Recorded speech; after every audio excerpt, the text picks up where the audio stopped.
Hey guys, and welcome back to my channel. If you're new, my name is Mary. I'm a homeschooling mama to a pre-K and a first grader, and this is the second video in my homeschool planning series, little mini video series that I'm putting together.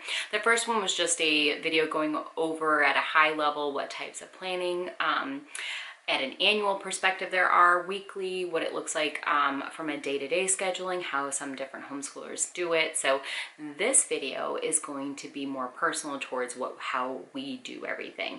And I'm actually going to walk you through my annual planning for 2024 and to 2025 school year. I'm going to sit down and show you guys how I do it, what my process is. It's pretty simple. So if you don't know where to start with it, hopefully this will be helpful for you. So before I actually get into the planning and showing you what that looks like, I was just going to talk through how we actually do our annual homeschool planning. So this is our first year homeschooling. We've been doing it since the beginning of the summer of 2024. And I feel like we've really found our rhythm and figured out how we operate well right now. Not to say that that won't change in the future, but as of right now, we've definitely decidedly figured out that we are year-round homeschoolers. We like the flexibility, the ability to take more breaks more often, which keeps us fresher and we're not burning out as easily. And frankly, the girls just love learning. They're voracious. They just want as much information as they can. When we do take breaks, they're like, so are we doing math today? And I'm like, Mom needs a break.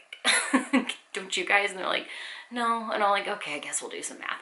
So even when we do schedule breaks, oftentimes we're still doing some type of educational activity. Can't stop, won't stop. So for us, the way we operate is the thought process is that we start school, the new school year, at the end of July, beginning of August. And then I try to stick to a 6 weeks on, 1 week off schedule, which is called a Sabbath schedule.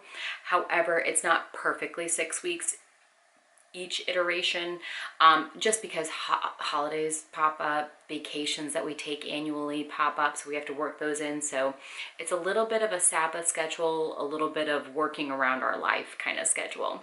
And then I know for a fact we definitely like to take 3 weeks off at Christmas, the week before Christmas, week of, and then the week after. That works really well for us. And then we found that actually taking off July for our summer, our true summer, is going to be the best based on annual vacations we take. We live in a place where in August it is brutally hot, so there's really no point in having summer because we don't like to go outside. It's that hot. So we'd rather be inside anyway. So it just makes sense for us to do our summer in July, and then August, before August even starts school, because the girls are like, it's too hot outside, let's just stay in. So might as well start schooling at that point. All right, so I'm gonna go ahead, I'm gonna turn the camera around. It's gonna face my desk so you can kind of see what I'm doing.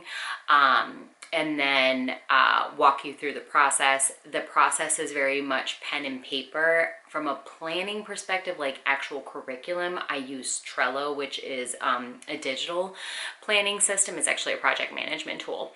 But when it comes to like looking at our annual schedule and calendar and what that looks like, I need it all on a sheet of paper and for it to be physical and in my hands. My brain just is able to process that better. So I'm going to show you the system I use. I actually print off an annual calendar. I'll link it down below so you guys can get it. I use the same one from last year, and the woman who creates it and designs it, it's free, by the way. It's a free printable.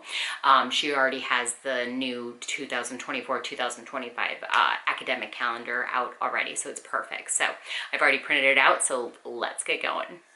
All right, y'all. So first things first, I've printed out my 2024 to 2025 free calendar printable. It starts with July and ends in June. I got it off papertraildesign.com. She's got a bunch of different designs on there. So if you don't like the watercolor, she's got a bunch of different things, something for everybody essentially. And the other thing I really like about her calendars is she gives you the option. She has a calendar that starts with Monday as the first day of the week, or you can do Sunday as the first day of the week. I normally like Sunday to be my first day of the week in every other capacity except for homeschooling, and I do not know why. I cannot explain it, but I always do the one that starts with Monday. Now I have my handy dandy pencil case over here. I love this guy. I got it off of Amazon. It's expandable. It's got lots of little pockets and stuff, so it keeps me all organized. But I start by marking off all of the birthdays in our household, just so that we're aware of them. We don't necessarily take the day off necessarily, but it's good to kind of highlight where those are when we're talking about planning. So my oldest, her birthday is July 6th. My youngest is August 24th. I'm October 2nd. And then my husband and I's anniversary is the 3rd, so probably need to mark that off. Yes, I know, I got married the day after my birthday. And then June 5th is my husband's birthday. Now, after that, I will then go ahead and take another highlighter color and mark out major holidays. Not necessarily that we're going to take the day off, but just so we are aware, because I might want to do a small unit study around those, right? So we'll start 4th of July. What else? Oh, September 2nd, September 11th, of course. I think there's something, I have a holiday calendar next to me, actually off screen, on the 14th, the 31st, of course, for Halloween.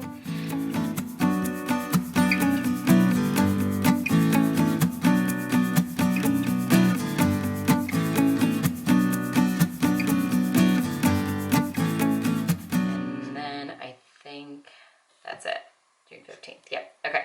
So those are all the major holidays.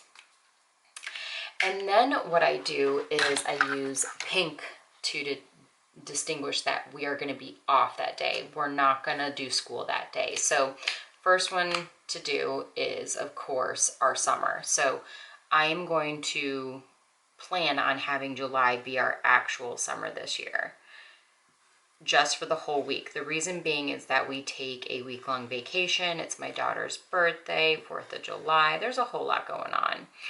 And then, so we'll take those 4 weeks, and then I think what I'm going to do is I'm going to circle. I always circle the first and my last intended day. Now, these are the Frixion pens. These are great. I don't use pens really anymore unless I can erase with them. Like, my favorite go-to pen to write with is the Frixion, I think it's Frixion, I don't know, maybe I'm saying it wrong, clicker. So these are great pens. So every pen I write with is erasable, because in homeschooling you want to be able to erase things. So the first day of school this year I'm planning is July 29th. So that'll be the first. And then I work from there. So I'm going to say, and I write down my weeks next to it so I know which week is which when I'm thinking about my curriculum. So this is week 1, and then week 2, 3, 4, 5, and then 6. So I'm not sure if I'm going to take a break mid-September or not. We didn't do it this year. We were actually feeling really good and going strong. I think I'm going to plan out my holiday breaks first and kind of work back from there. So we're going to take off the week before Christmas for certain, week of Christmas, and then the week after. That 3-week break was perfect for us this year, so we're going to repeat that. And then I take off a week in November for Thanksgiving. Just a lot of holiday planning going on, prepping food, etc. So it just makes life easier to take that off. So then I'm working with, let's see, 6, 7, 8, 9, 10, 11, 12, 13, 14, 15, 16, 17, 16. Okay, so 16 weeks. I could do, I think I'm going to stretch it. I'm going to split the difference instead of doing 6 weeks here, because we'll be fresh, we'll be feeling good after the summer, we'll be wanting to do school. So I'm going to push it 8 weeks before we take a break. Okay, so we're going to take off a week at the end of December. And then our 9th week will start on the 30th, 10, 11, 12, 13. And again, this is just a guideline. If we need to take a break somewhere in between here, we'll take it, right? No issues at all. But this just kind of gives us something to plan and work towards too. This also puts us, just like we did this year, which I think worked out perfectly, we do 36 weeks in our traditional curriculum that we follow. So this basically we go into Christmas having completed half the school year, and that's perfect, right? We feel like we're at a good stopping point. We can take that 3-week break and enjoy the festivities and the holidays. All right, so then we end on the 18th week. So let's start 19, 20, 21, 22, okay, 23, 24. So that's 1, 2, 3, 4, 5, 6. I'm not going to highlight this week yet. I'm going to see what it looks like if I do 6 weeks for the rest, 6 weeks on, 1 week off for the rest of the school year. We might have to erase, hence the erasable pen. Okay, so let me get to another 6 weeks. That's 4, 5, 6. So the 31st into this week. So then 31, 32, 33. If I could write a 3, that'd be great. So this would be, oh wait, I forgot to skip. Oh, see, this is why we use an erasable pen. This is amazing. Okay, so we're gonna pretend like this is our break week.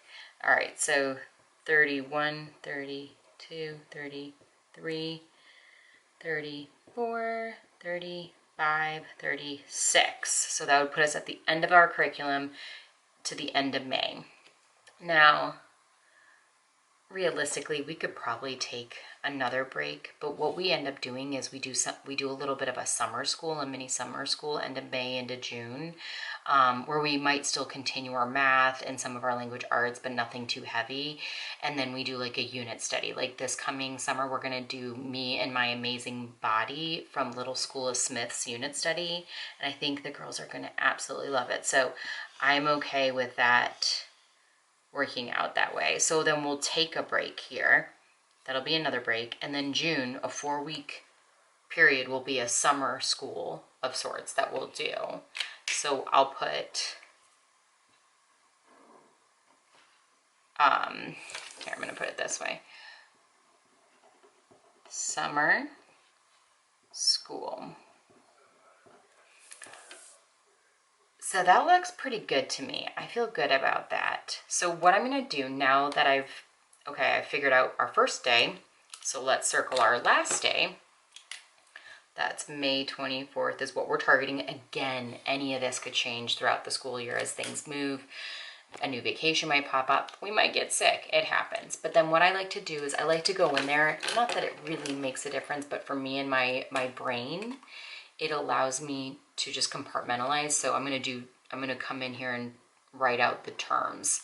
So term 1, and then 9, so 9 weeks is a term, if we're working off 36 weeks. Term 2 starts here, and that would put me, that's another 9 weeks. So the next one would be term 3, starts right here.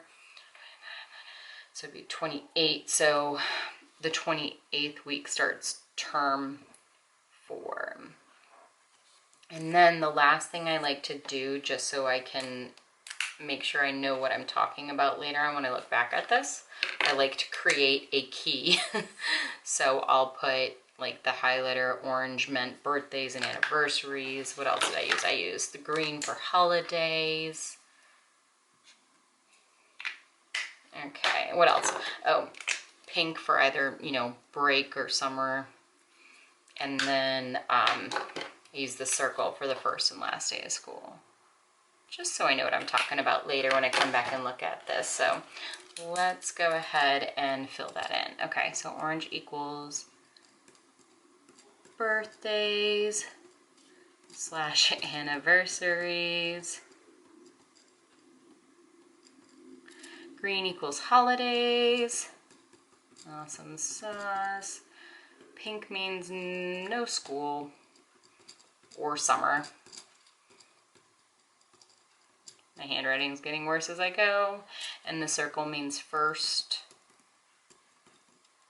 and last day of school.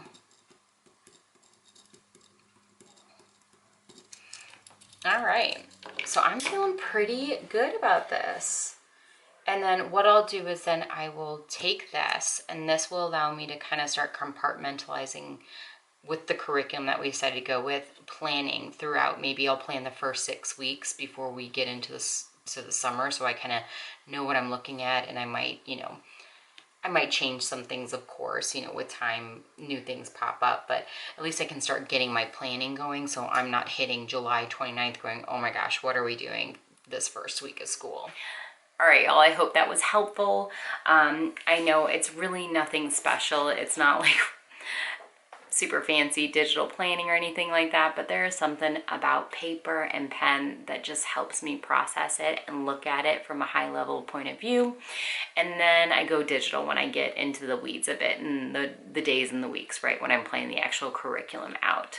If you guys enjoyed this video, please give it a thumbs up. If you are new to our channel, I hope you consider subscribing. We'd love to have you along for the journey and sharing all the fun tips and tricks, and even me learning things as I go through the process, because this is still just my first year of homeschooling, but I feel like we've gotten into a really good rhythm with our schedule, with how we're planning out our curriculum. So I just wanted to kind of share how we do it. It may not work for y'all, but if it does, hopefully it's that last little piece of the puzzle that needed to click for you to start getting on your planning for next year. And with all that being said, we will see you in the next video. The next one and final in this series will be us planning a week for our homeschool, the curriculum. I will do a live demonstration and do a screen recording of how we work in Trello and how it, it works for us. It is very versatile, very flexible, and you can customize it to how you like to plan, but I'll show you guys how we utilize it. All right, y'all, see you in the next one.